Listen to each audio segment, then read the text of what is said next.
In this video, we will talk about how to fix. To continue, enter an admin username and password. Click on Start, then power icon and lock your PC. Now press and hold Shift key on your keyboard. Click on power icon and select Restart. Then restart anyways.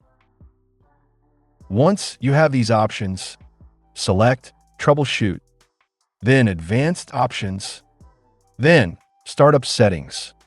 Click on Restart. Press F5 key on your keyboard. Once you're in safe mode, right-click on Start. Select Run. Type net pl whiz and press Enter. Click on Yes. Select your user account. Then click on Properties. Select Group Membership tab. From here, select Administrator. Then click on Apply and OK. Then restart your PC. Now let's check really quick. Here, you can see it's working. Hopefully, this will fix your issue. See you in the next video.